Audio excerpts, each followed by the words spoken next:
Good evening and welcome to the second edition of the live Magpie Circle preview review show. Apologies, a little bit of a late start for those of you on live. Leigh's just been, well, you wouldn't know it, blow drying his hair. So welcome aboard, Leigh. Good to see you, my friend. We're both 2 out of 2, aren't we, for pre-season so far? Colville and Telford. And a new ground for Notts County, a new ground for just about everybody Tuesday night, isn't it? Boston United's new ground. You'll be there? Yes, I will be there. I mean, that's Boston. I used to cover them when they were in the Football League. I covered them for a season before moving on to Lincoln. So I've got a lot of friends there still. I had quite a few adventures that season under Steve Evans. So, yeah, it's be looking forward to going back to seeing some old and familiar faces tomorrow night. Very good. I'm smiling. I don't smile very often, but I'm smiling at the early banter already when we put out that Leigh's doing his hair again. And Chris B was like, is he bleaching it to look like Kel? I'm not that brave. I'm not brave enough. No, it was quite funny. I exchanged a bit of Twitter banter with Cal on Saturday, remarking that he looked a little bit like Eminem, but yeah, he took it in good humour, and yeah, great kid. Great to see him back as well. I thought he was fantastic when he came on, and for that final half an hour, just underlined just what a brilliant player he is, and you know, it's fantastic to see him back because I do think he's going to be absolutely pivotal for Notts' chances of success next season. So, yeah, lovely to see him back. Smile on his face. Yeah, great news for Notts. It is indeed, and we'll be diving a little bit deeper into that very shortly. But on the show tonight, we'll be looking ahead to Boston United, new territory. Their ground, I believe, was only virtually opened at the end of the season, or probably wasn't even open, was it? But it was finished, shall we say? It's only taken them 20 years after Jim Rodwell left Boston United to get a new ground, hasn't it? I don't know if Rodders listens in, but he won't be very happy with that comment. But anyway, it does look a nice ground, I have to say. And conveniently, for those of us heading over via Grantham tomorrow to Boston, it is on the way into Boston, so it don't take you half hour to get through Boston. So that's quite handy. So Boston will be looking back on Telford, and of course, the contribution of Kel Roberts, seeing him in action properly for the first time this season. I'm sure you will be able to bring us up to speed with all the latest potential incomings. News today emanating from the club. Season tickets surpassed last year over 3,200, which I think is a fantastic achievement. So well done to everybody for continuing to show their support for Notts. Of course, we couldn't get to many games last season and we're eager to get along to Meadow Lane. First chance this season will be Derby County on. It's on a Sunday, isn't it? Sunday, 1 o'clock. I've got a message for a member of the Magpie Circle flock who got married on Friday. I'll dig those details and give them a name check shortly. And also, the obvious one is Kel Roberts. We'll come to Kel in a minute. Matty Palmer. So a member of the aforementioned Magpie Circle flock was on the money. Because after last Monday's show, I got a DM. Clearly, I'm not going to be giving out divulging details.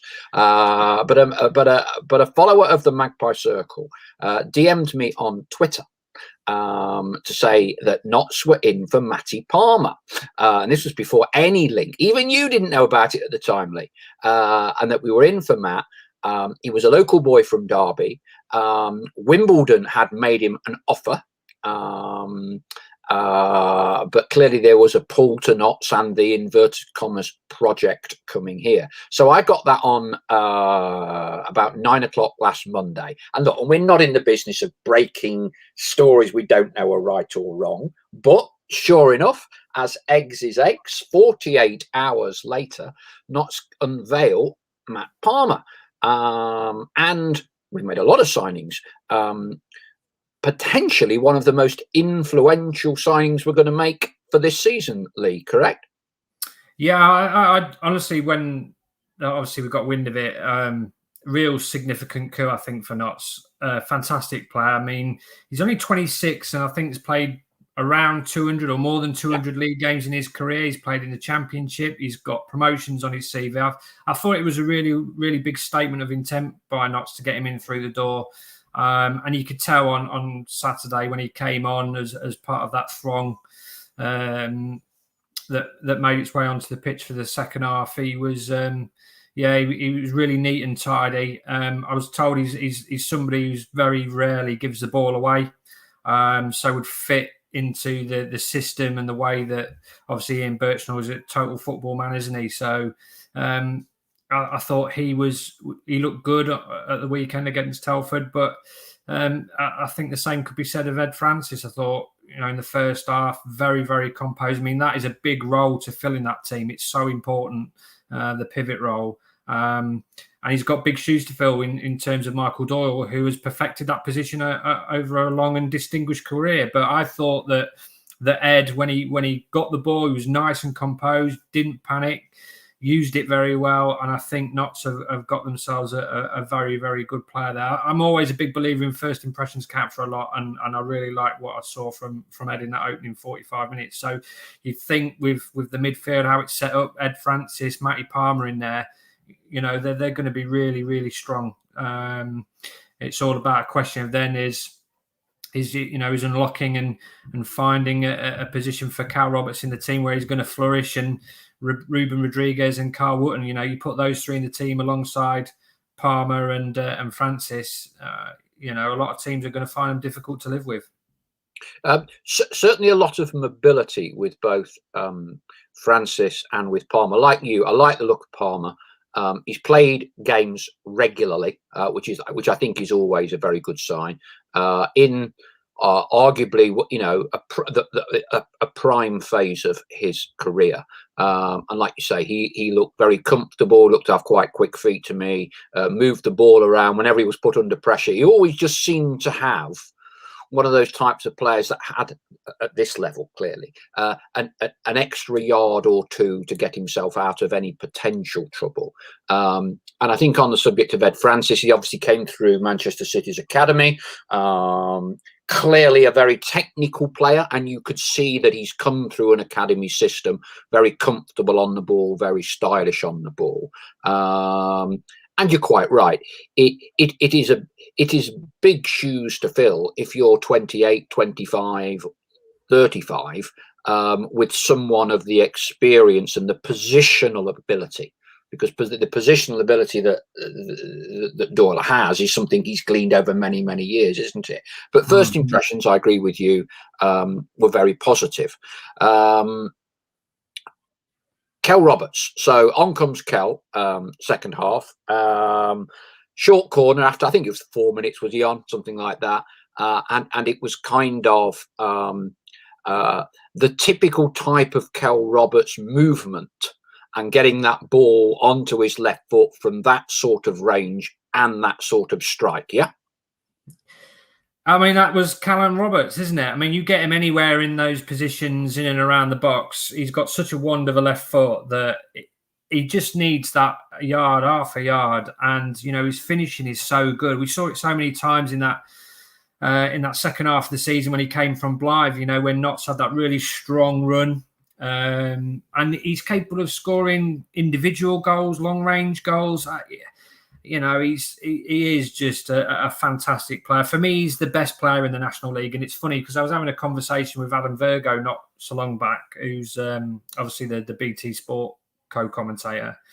And we were talking about players in the National League, and he was in agreement. He thinks that Cow is the best player in the National League. And I think it's very hard to disagree with that, because if you look at him, he has got the ability of a player you would see in the Championship. I think already now he's a Championship player playing in the National League. I've got to be brutally honest. I think he's that good. I think Notts fans will all remember how good Jack Grealish was in that year in the Great Escape, and what we saw from him, the way he carries the ball. They've just got that little bit of magic about him.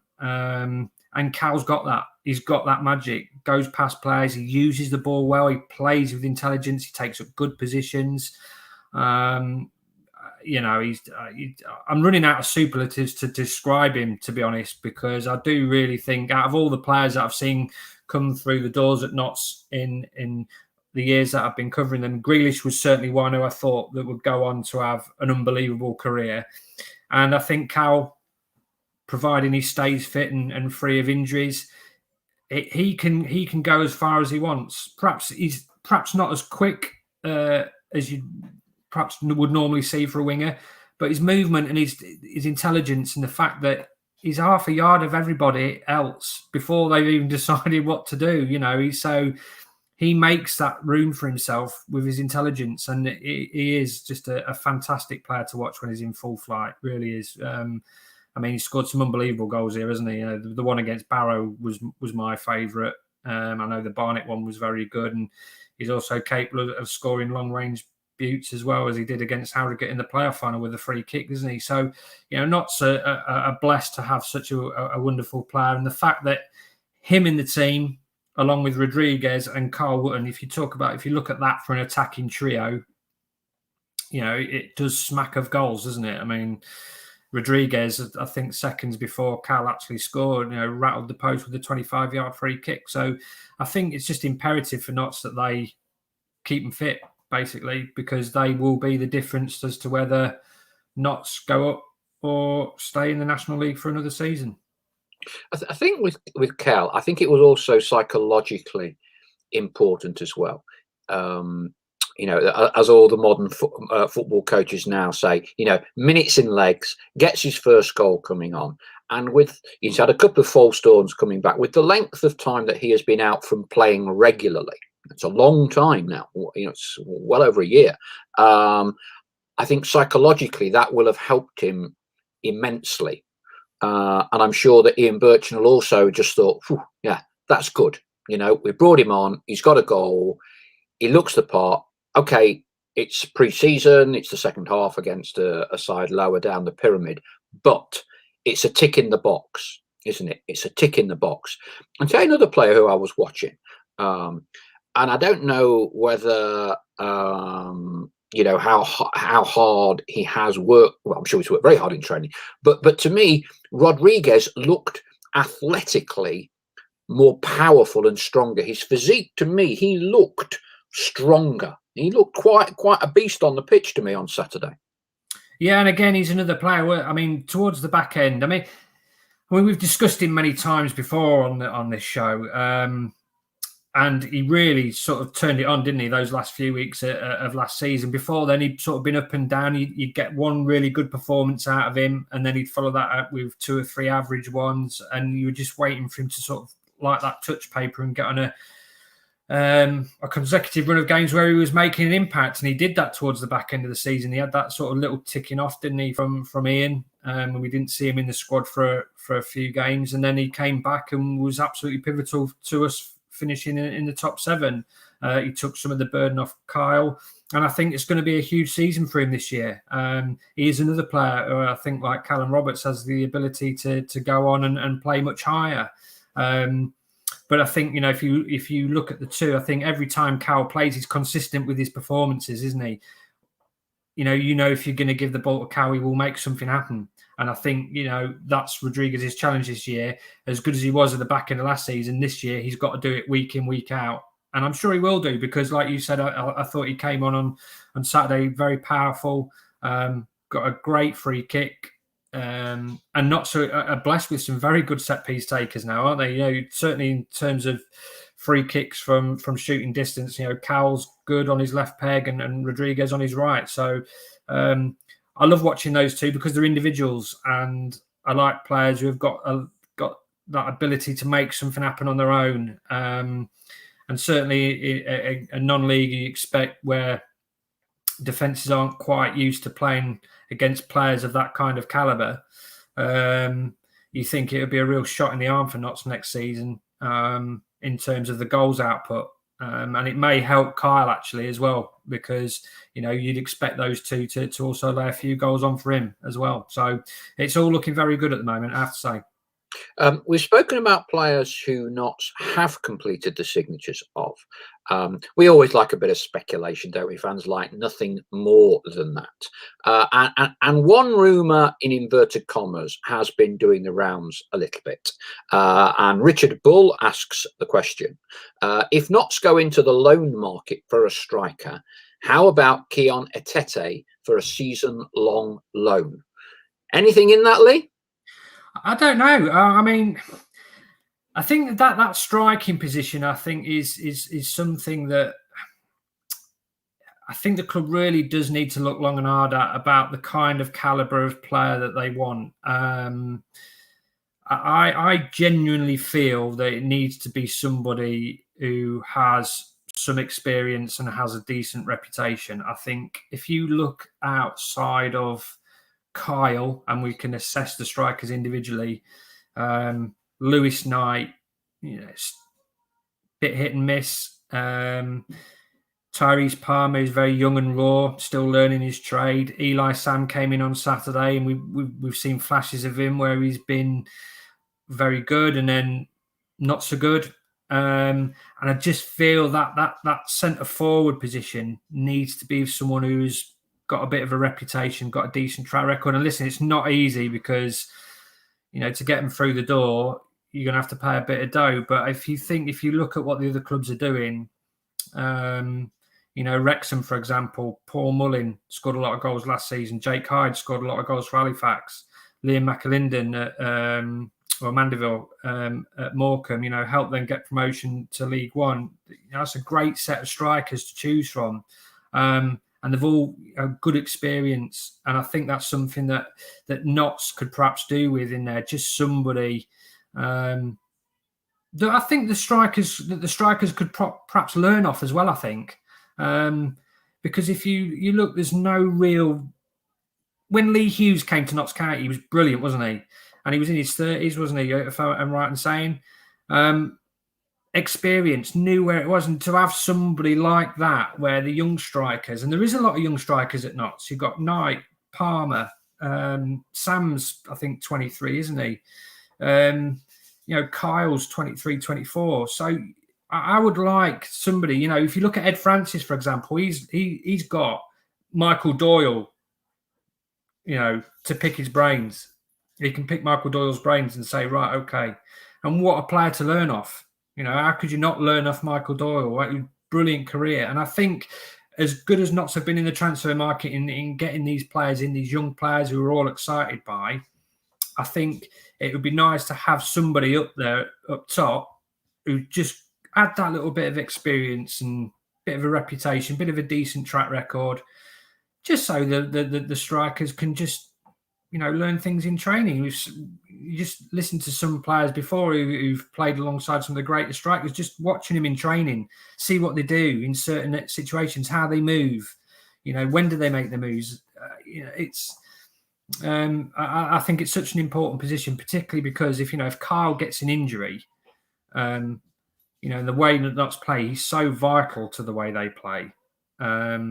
It'd be a real disaster for that to happen. And fortunately, it hasn't happened in the last 2 seasons, and touch wood, it won't happen again this year. But I don't think that's kind of, you can't keep relying on Kyle to be fit because things do happen. I'd just like to see another centre forward through the door that perhaps could, just add that little bit of extra class up there. I mean, there's certainly, goals to come from, subject to fitness, from Roberts and from Rodriguez, both young, exciting talents. And the potential likelihood is they sit in freer roles just behind Wootton. Best guess from me at the minute. You looked at Ellis at centre half with what he brought last year. Couple of promotions, Nous. Ball was in the air, he headed it, and he scored from set pieces. Yeah. There has been a view among some Notts fans that Dennis, or what Dennis brought to Notts, was never fully replaced. A poacher type. Yes. So are you saying we need someone that just sniffs things out in the box, Is it an older head that helps bring on the other players? What's the identikit, do you think, that Ian might be looking for? Well, I think he wants somebody who can lead the line like Kyle, because as we've seen, you play through the thirds like Notts do. Sometimes you need that centre forward to hold the ball up, and Kyle's developed that side of his game superbly in the time that he's been here. I'd like to see somebody who's a natural goal scorer, somebody who's a bit of a fox in the box. Christian Dennis was great at that, just sniffing out that extra half a yard. I think in the season that we were beat by Harrogate in the playoff final, I think he got 15 goals that year, didn't he? And I mean, he was a natural goal scorer. I mean, some of the goals that he scored just came so easy to him. He just had that brilliant sort of movement and just knew when to make that little last bit of run to get onto the end of things. And even the goals against, I think, was it Aldershot when he scored that brilliant lob from outside the box. I think he scored another great goal against Dagenham as well, didn't he, in that season? And just looked, as soon as the ball came to him, you invariably backed him to hit the target. And he would be somebody of that ilk, I think, somebody who's an all-rounder. And I think, but getting them and identifying them and bringing them in for the right money is very difficult, because what does everybody want? Everybody wants a goal scorer, don't they? So, a few comments. Lozel UZ, that's a new one. As brackets, serious close brackets promotion contenders, do we really need players who are learning from others? Fraser Madison, there's some names being thrown around. Eliafi, the lad that was on loan at Sutton.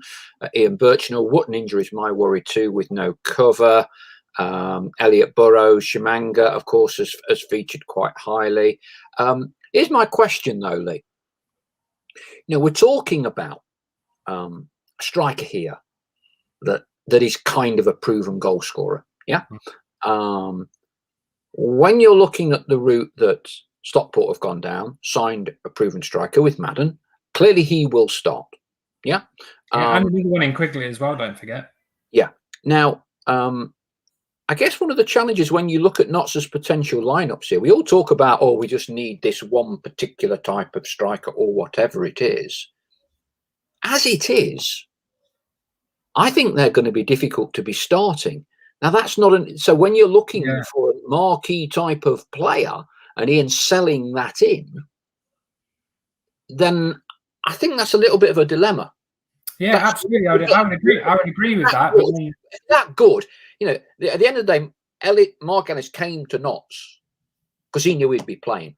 All things being equal. So we all talk about having this striker or whatever it is. If we go out and get one of them, then I think you're finding it very difficult to shoe in your triumvirate of Wootton, Roberts, and Rodriguez. But I think it's great to have the option, though, isn't it? It's great to have. It's better to have the option than not have a proven goal scorer to come to Notts if there isn't some form of end of the day, Paddy Madden's come to Stockport, yeah, and clearly he's been offered a good contract, but there will have been a conversation. You're playing. If you're fit and you're doing it half decent, you will be playing. Yeah, I think it's difficult to dislodge Kyle.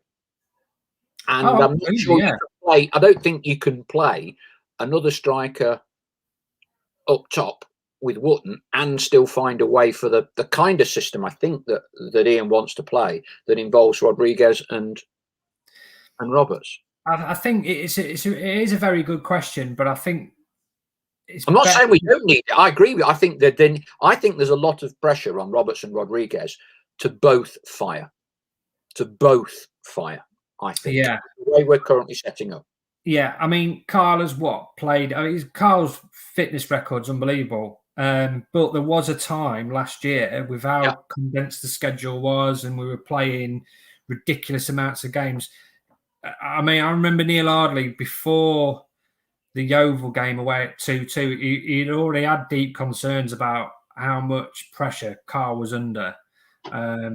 But he couldn't leave him out because the players that he had in reserve, he didn't have the option, did he? You know, that season, if you think about the Barrow victory, for instance, when we went there and won 2-0, he left Carl on the bench that game, didn't he? And he started the game with Thomas and Scott Wilson, I think, or maybe Wes Thomas. I think Wes Thomas might have played as well.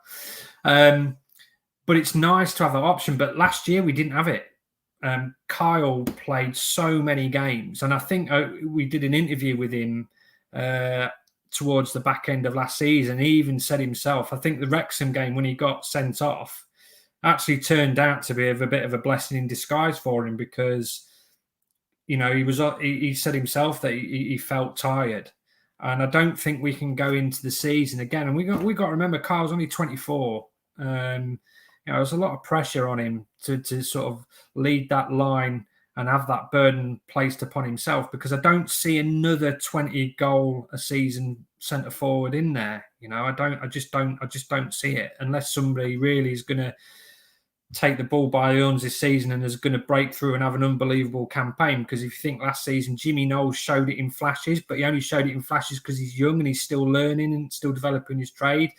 So you're going to get that inconsistency with young players, and we've seen that with him. We'll see it with Lewis Knight. So I think, you know, Tyrese Palmer's another name that's been mentioned. We'll see it with him as well, because these players are young and raw. They're still learning the trade. You know, if they were already proven and we all thought that they could do the job, they'd be in the team, or they'd be knocking on the door. So, you know, they've still got a lot of work to do, and I think that's the big issue for me, is if Kyle Wootton gets injured, is there another centre forward of equal ability, somebody in there who can score you 20 goals? Because his goals return, I think 18 first season, 19 last year, unbelievable. You know, so I just would like to see him just have a little bit of help in there. And I think it would be good for the competition for places as well. But like you've just said, you know, trying to get them through the door and trying to convince them to come here when they might not necessarily be first choice, but would be difficult. But I'm sure if you look at the lads that Wrexham have signed, they've bought into the project, haven't they? Although I imagine the money might have helped as well. But, you know, to get Mandeville and Mullin and Jake Hyde from Halifax, you know, they'll have all have expected they'll want to be playing next season. So they've got 3 centre forwards in there, all vying for those 2 positions if he's going to play 2 up front. You know, the competition that sort of produces on the training ground only going to be good for you in the long run. It just keeps standards very, very high. Yeah, the one concern's the wrong word, because I think the club is recruiting well, but I think the one cultural change, and we will not know until we're playing games. The one cultural change for me is we have got to be better at set pieces from a point of view of defending them. Yeah, because there has been a malaise on that for a little while now, and you know, ultimately, we didn't make it through the playoffs because we conceded 6 goals in 2 playoff games. And if you look at Hartlepool that ultimately went through, they were 3-0 up before letting 2 in. They kept a clean sheet at Stockport and kept a clean sheet until the, I don't know, was it 89th minute against Torquay. So I will be very interested, because obviously we've lost Ellis now. We've brought Carl Cameron in, who looks very good, I have to say. I just think there needs just to be somehow and they can do it, because if you remember at Wrexham, where it was an aerial bombardment, wasn't it, and dealt with it very well. But I don't think, you know, we won't go up winning 4-3 every week. You know, we won't go up winning 4-3 every week. I just think that is going to be interesting at the start of the season. Yeah, I mean, that was a big Achilles heel. In fact, to be honest, it's been a bit of an Achilles heel for the last couple of seasons, hasn't it? You know, if you think some of the goals we conceded in that time, certainly from corners, free kicks, just really annoying goals, really. Some goals that have been a bit cheap and a bit easy for the teams that we played against. And if you're going to be up there challenging, two things have got to be spot on, haven't they? Your defence has got to be brilliant, and you've got to be brilliant at the other end. So you've got to be lethal in both boxes. Mark Ellis is a prime example. Great signing. And when we talk about experience, people say, well, what we're bringing was he 32, 33, is he? When he came to us, yeah. What we signing a 32, 33-year-old, and by the end of it, Notts fans were all like, oh, please can we sign him? Please can we sign him? Because he saw the value of that leadership and just the way he handled himself and just knowing where things were going to drop, just because he'd done it for for a good number of years, 10 years. Great professional, and he's learnt that trade, and obviously won himself a move to Barrow. So, but that just sort of underlines why sometimes it is important to have those players who've just been there and seen it, done it. And I think Kyle Cameron, I think he's been absolutely brilliant since he's come. Very composed, very cultured, lovely left foot. And I think he will be a major threat from set pieces next year. I think he's very good at attacking the ball. He's gone close now in the last two games to scoring with headers. So I think he's going to be a big player for them. I think Connell's always been one of those centre halves who's been good aerially. A physical battle doesn't really faze him. He's kind of one of those central defenders who relishes it. But I think it's just the organisation at set pieces as well, making sure you're switched on at all times. And sometimes that's actually just down to players themselves rather than anything I would say tactically. Sometimes all it takes is for one player to switch off or, lose the man he was supposed to be marking, and it's in the back of your net. And sometimes there's not a lot a manager can do. Sometimes you just have to actually point the finger at the players and say, hey, listen, that was your man, you've let him go. So I think that end of the pitch, I'm confident that'll be okay. And I think in terms of attacking set pieces, as we've seen already, certainly from corners, Kyle Cameron will give them an added dimension. I'm pretty sure he will certainly chip in with a few goals. I did ask him about it actually after the game on Saturday about, had he got a target in mind for this season? And he said, listen, I've come here to score goals as well as looking to keep them out. So, I'm a lot of the team, I'm really excited by how it's all building. I think it's, the style of play is very easy on the eye. The attacking players, we've got some great individual talent in there. We've got some good characters in defence, what you need. We've got good ball players in the centre of the pitch. And we've got, some real flair at the top end. So, it does look very, very good at the moment. Fascinating, in fact, I would say, to see how it's all going to play out because, it's some really good teams in there next year. But hopefully, I'm pretty sure Notts will be among them at the top there for sure.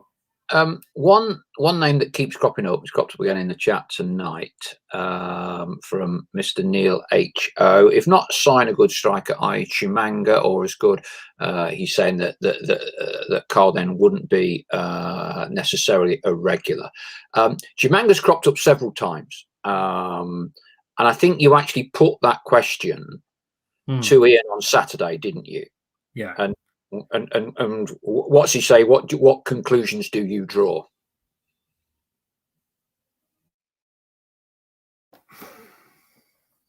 You got me back? Yeah, sorry. You put that question directly about Chimanga to Ian Burchnall on Saturday, correct?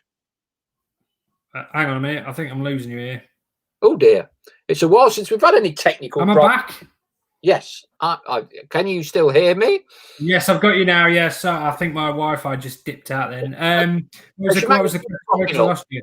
Yeah, so Chimanga's name keeps cropping up. I don't know whether he is a feasible target for us or for anyone in the National League. You might argue he wants to try. If he's going to go, he goes to the Football League. But I think you put that player's name directly to Ian, didn't you? Yes, I did. I don't think, in fact, I would stake my house on it not happening this summer. That's how confident I am. It's not happening. Hey, send the bailiffs round. Purely because A, he's under contract. B, Boreham Wood would demand ridiculous money for him. I know he was linked with Bolton in the summer, and I think if he become available, there would be league clubs in for him. Yeah. So I just think it's one of those transfers that, yeah, it would be lovely. I think if he became available on a free transfer, Notts would do what they tried to do with Jamie Sterry, which they would go in for him and they would try and convince him to come. But sometimes, and Notts pulled out all the stops in a bid to get Jamie Sterry. But unfortunately, the one thing that they didn't have going in their favour is they weren't in the Football League. And sometimes that's such a big lure, and that's one of the things that when you find yourself out in non-league trying to go for these players is that the league is some players having just got promoted into the league as well. Did he really want to spend another season in non-league? And Notts' offer was brilliant, but in the end he chose to stay with Hartlepool. And I'm sure if Shimanga was available on a free transfer, Notts would do the same and go for him. I think they're always interested in sort of the better players in the National League who are of a good age and good repute and are available.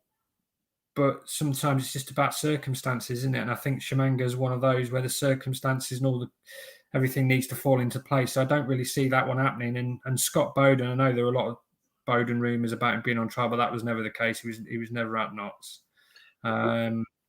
So I think it's going to be difficult. I mean, I like Michael Cheek at Bromley. I really like him. I think he's a really good centre forward for this level. Good experience, scores goals, scored plenty last season as well. Whether you can get him out of London, again, which is another thing, it is another matter entirely. But, I really like him as a centre forward. I think he's excellent. Somebody of that ilk, knows the level inside out, scores goals. But he seems quite content at Bromley, I think. And sometimes players who are in that London area don't want to leave it because they enjoy the culture, don't they? So, but he's the sort of player I think that would make, a big difference to the front line if they could get him, add that sort of real competition. Somebody of that ilk, if we're talking names. Yeah, I think it is interesting this summer with what's gone on with COVID.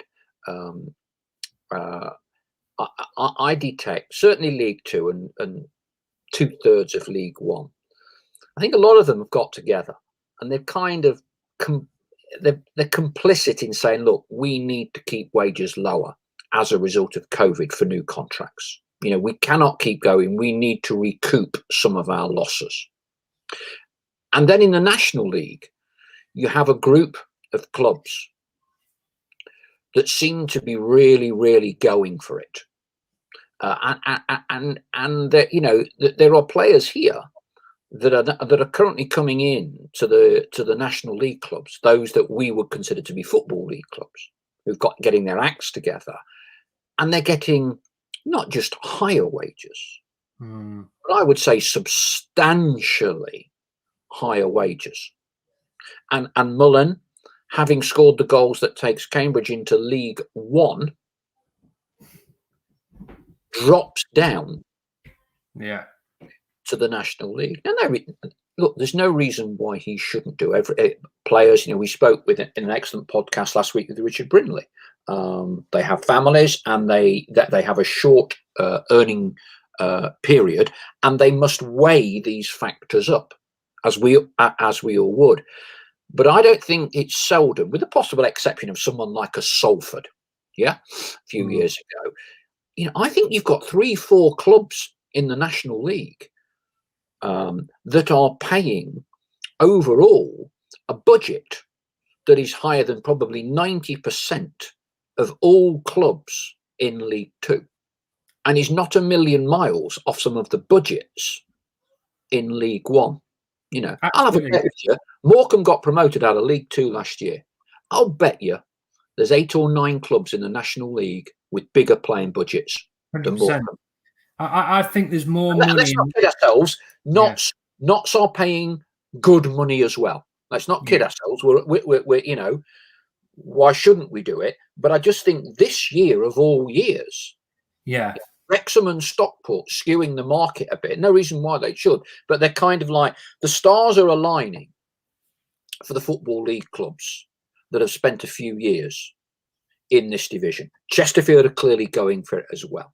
Whereas if you look in previous years, Barrow won it, Sutton won it last year, Harrogate went up. All those three teams, the two teams from the previous year, they both stayed up. Both stayed up, not come down. And so the churn now is we've got Southend and Grimsby down. Yeah. You know, I think I said before, I think we all know, like the Premier League, who's going to be in the top 8 or 9 now. It's just kind of the order. It's just kind of the order. Yeah. I think there's more money in the National League this year than I can perhaps ever remember. I'm talking even when I know Forest Green, they were one of the clubs who obviously, and Salford obviously spent their way out of the league, but they were like, it was like they were the only ones who could afford that money, weren't they? Yeah. They were set apart from the rest. But this year you've got Wrexham, you've got Stockport, Chesterfield are throwing lots of money around. Grimsby will be throwing decent money around because they've still got the parachute payments. So, on that basis alone, it makes it a very, very difficult league. I mean, I always imagine it that Notts have always been, historically to me, since in the 7 years that I've been covering the club now, over those years, Notts have always been historically good payers of money because they strong, healthy support base, good season ticket sales. They're going to be on the TV at some point, so you get the TV money. There's always a chance of a cup run, etc. But historically, they've always been good players. Even when Ray True was here, we spent a lot of money on McLeod, John Stead. I know Steady was a free transfer, but you've got to pay the wages, haven't you, to get him here? So historically, Notts have always been good players, and obviously Alan came in, and we spent ridiculous money on the likes of Baldwin, Dennis.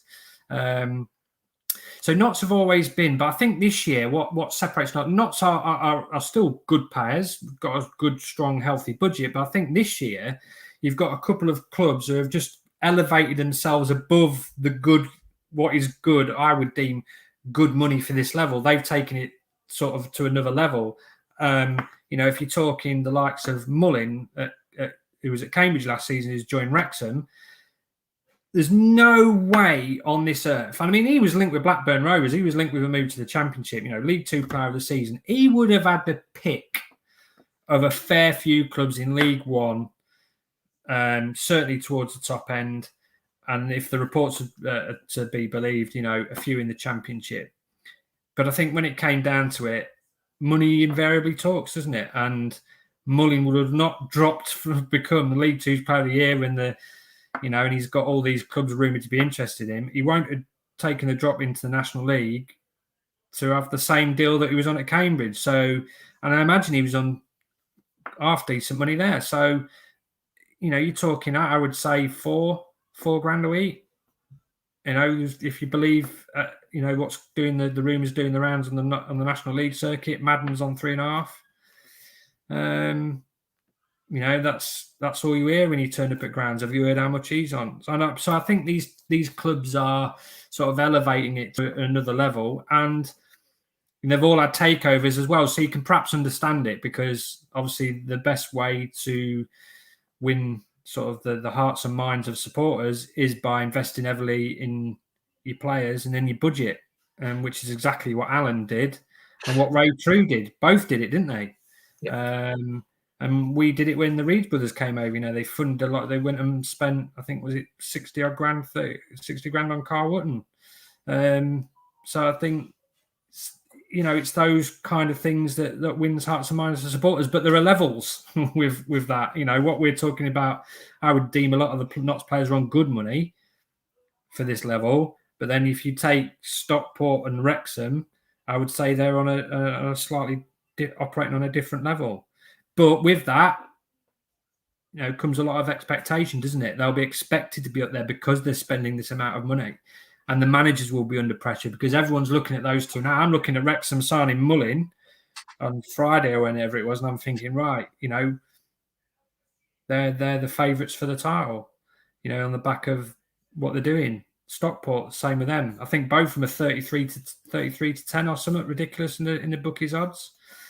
I think they're both the favourites to go up and win the title. But with that comes an added pressure, as we all know. For me, the National League is almost, I think you can draw a comparison between the Championship and the Premier League. And the National League is almost becoming a poor man's championship. Yes. In the bigger organisations in the National League are so desperate, and I understand exactly why, to get back into the Football League. Absolutely desperate. Likewise, big clubs in the Championship are desperate to get into the Premier League. And so the obvious way to try to achieve that in as short a term as possible is to splash the cash. But it becomes harder because if other teams are doing a similar model to you, what you're actually doing is driving up the prices of players that the same clubs are fundamentally competing for. An agent would not have been doing their job properly for Paul Mullin from Cambridge if, when he's heard what Wrexham are offering, he doesn't ring Notts County up, he don't ring Stockport up, he don't ring Chesterfield up, said my client wants to go on to a project in the National League. This is where he's potentially heading at the minute. He's ready to move into the National League and help you fulfill your project.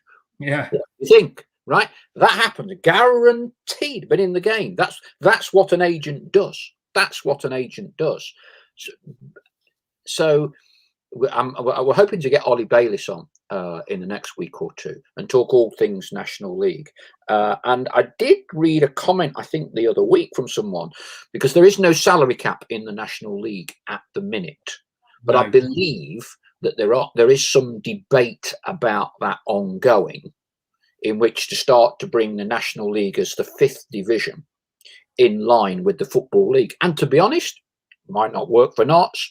I would support a salary cap, because I think there is a danger here of clubs in the National League going way beyond their means, because it's fine while those owners are prepared to fund the club. The moment they're not prepared to fund the club, you have a massive problem. I think Hang 4H has just said that. I just hope Notts are still a club in the future. Project means nothing. We've been there before. Big money makes the difference. Trying to do it has got us here. Crispy, spending too much money on overpriced players is what's got us here. Matt Ben Notts, pressure will be big. I like our slight underdog status. I'd sooner be us. But if we all look at it, as fans, if the Reed brothers hadn't spent any money, right, we'd all be moaning. We'd be moaning like mad. You spend a shed load like Wrexham and Stockport, and then we as fans dismiss them. I'm not fundamentally sure clubs can be trusted on any given period of time to run the club properly. They all get seduced. You ask Mel Morris what he thinks about having bought Derby now. Yeah. Oh, he'd regret it.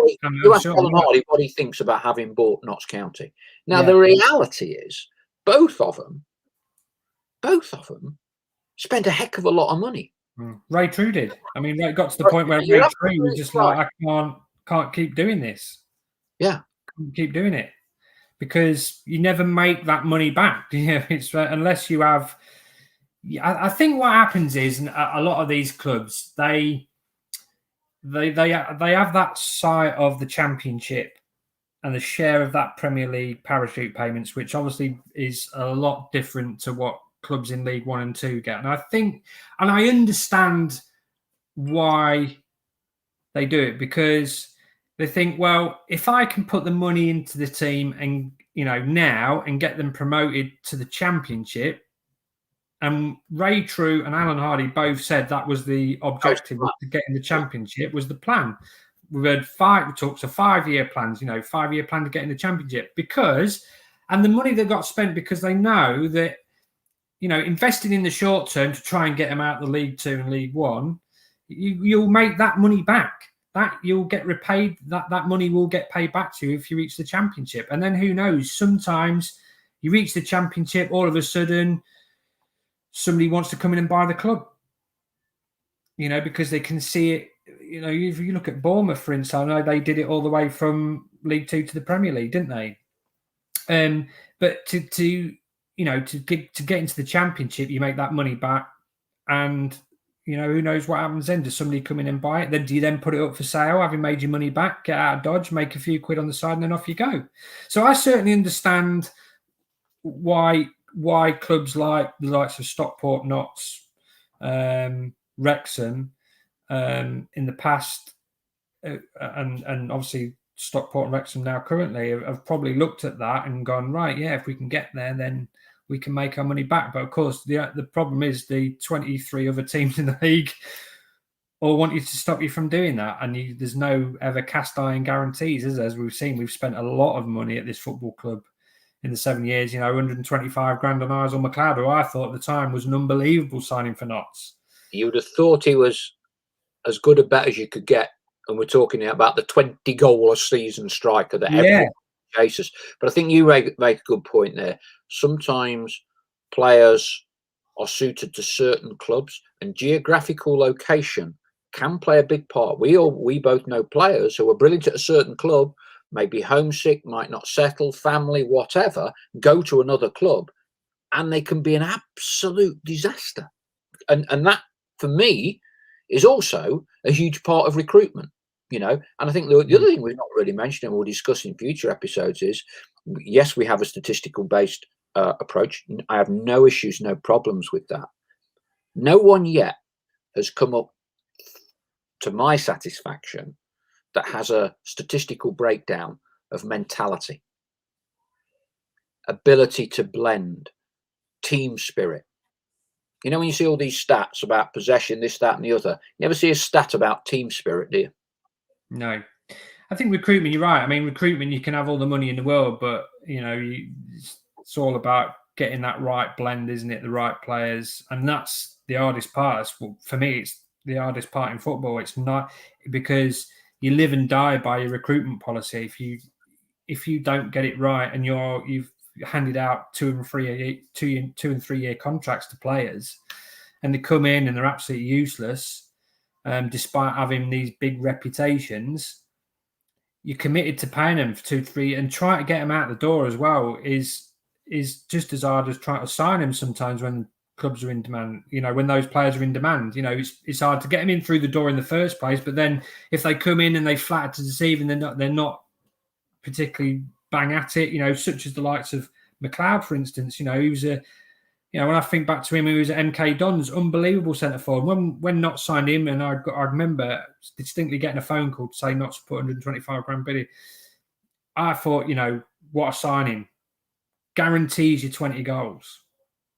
Absolute cast iron. And then him alongside John Stead. I mean, before a ball was even kicked, you're thinking, what a front pair that is. But never happened. Never hit the ground running. And of course, when McLeod didn't really happen for him, trying to get rid of him, trying to recoup some of the losses, couldn't do it. Because his goals record wasn't particularly great. And he would have been on a decent contract. So it's very, very hard, and that's why your recruitment's absolutely got to be spot on. You can have all the money in the world. That's why I think the likes of the teams I think are to look at in terms of if we look at further up the divisions. Brentford have been very good at it. Barnsley, very good. And then if you go into the Premier League, I think Aston Villa. Brilliant in their recruitment. They spent a lot of money for Ollie Watkins, 28 million, but they brought him in and have probably turned him now into a 70, 80 million pound player. Emi Martinez, a goalkeeper from Arsenal, 20 million. Triple that now, easy, on the back of how good he is since he's gone in there. So, you look at the levels and sort of that would be the sort of thing that Notts would try to do on a lot sort of a lot less expensive scale for sure. But I can certainly see the ethos and the plan that Notts have in place. And it's like that. Try and be smart in your recruitment. Try and get those players who, are going to make you a few quid and help you bring success along the way. But again, it's nothing's ever guaranteed, is it?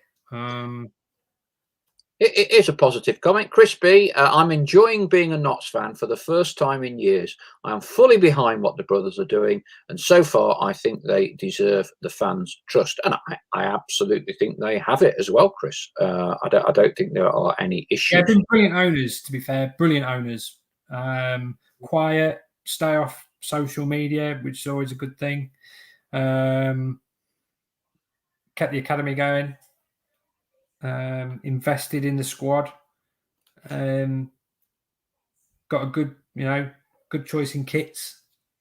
The green glimmer and asphalt. But no, I think they've been brilliant owners. I think you couldn't have asked any more of them for what, if you're looking at the ideal people to own your football club, and I think what they've done is, and what I think they do really well at, is taking the emotion out of football decisions, and I think that's a good trait to have. As I think too many chairmen or too many owners, make decisions based on emotions. That's a very good point. And that certainly cloud your judgment. I think Ray and Alan were two chairmen in particular who made decisions based on emotions. And sometimes that can muddy your thinking, doesn't really lead to clear strategic thinking sometimes.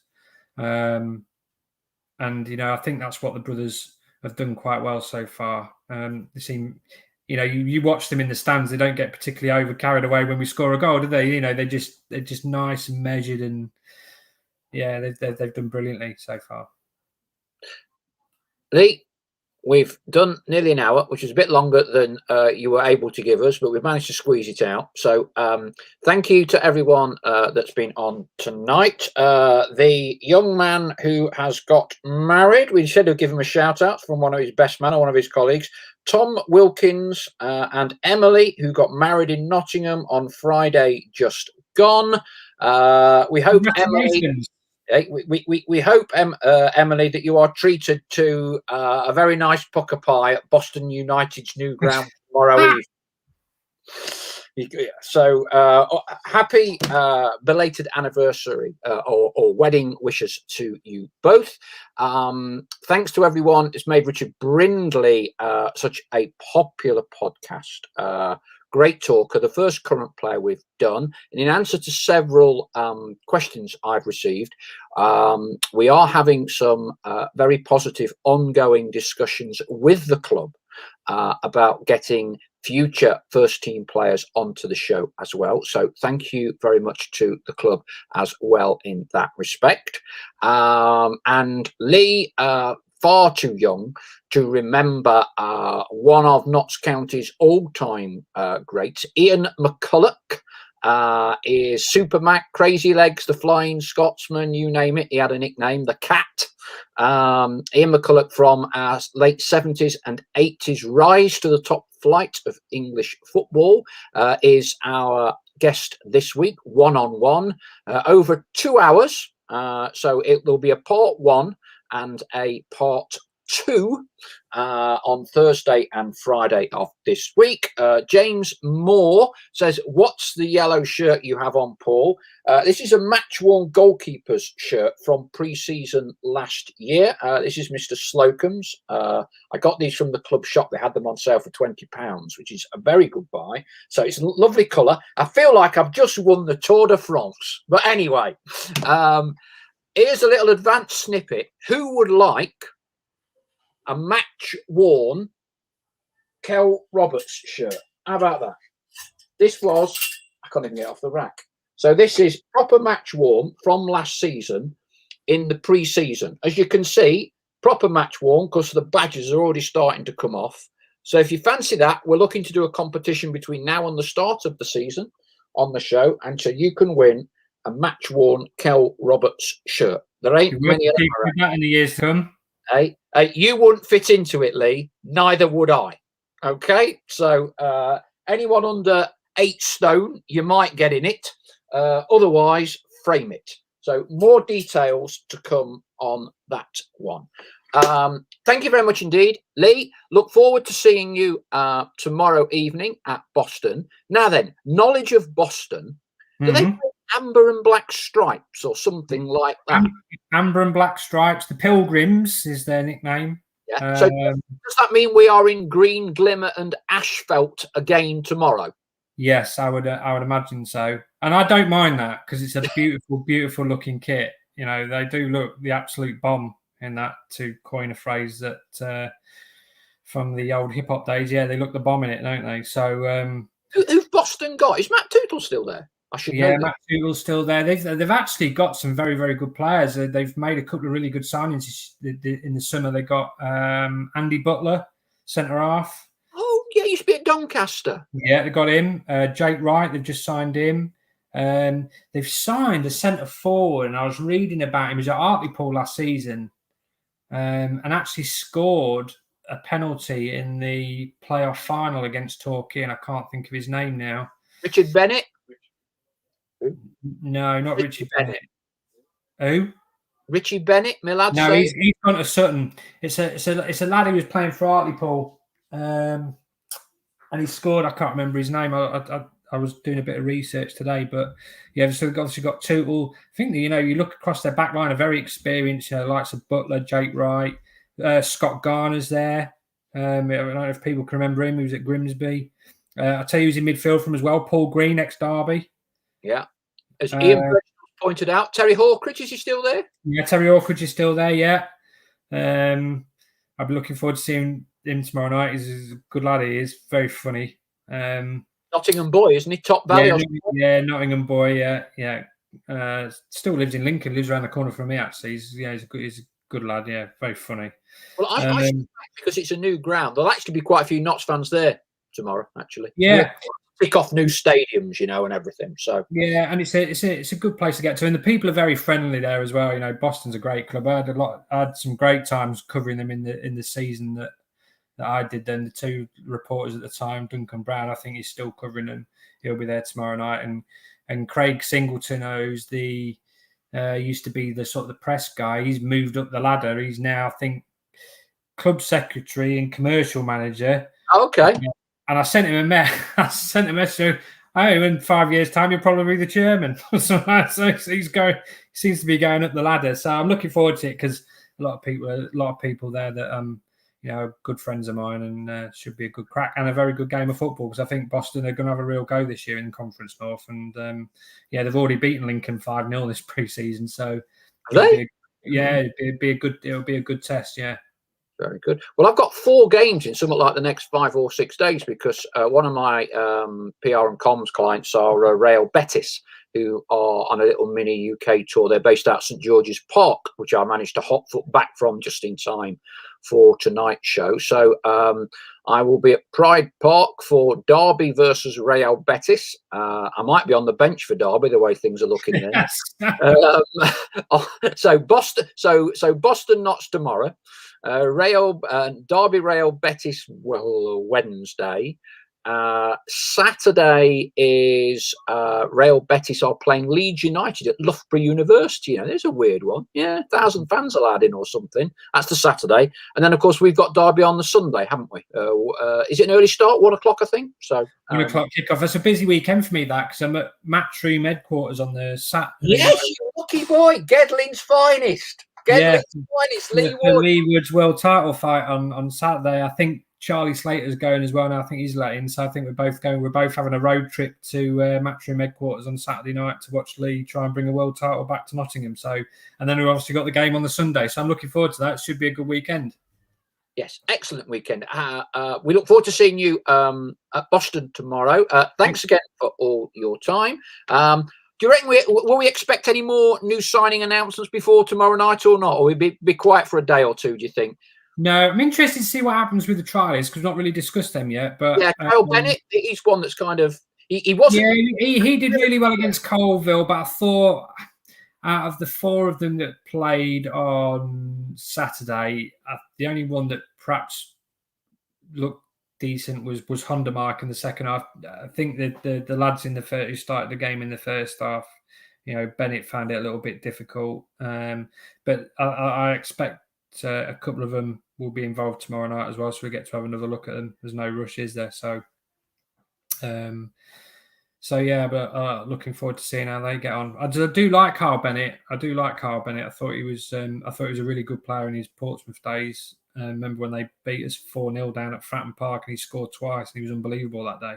So he has got a decent pedigree. But it must be very hard for these trialists because you've got to come in and sort of hit the ground running straight away, haven't you? So to try and make an impression. But we'll see tomorrow night. But I'm expecting Palmer, Cameron, Wootton, Rawlinson,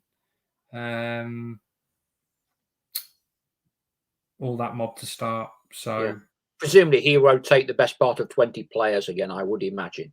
Yeah, well, no Callum Roberts though, I don't think. Right, okay. I think they're going to give him a breather. And then let's just put this to bed. He ain't injured. If when we turn up tomorrow night and he's not in the 20, yeah, he's absolutely okay. Don't worry about it. Yeah, no, I think the plan was to rest him and then obviously play him against Derby next Sunday. Very good. Leigh, thank you very much indeed for your time, as always. Look forward to seeing you on New Territory at Boston tomorrow evening on the Tuesday night. Take care for now.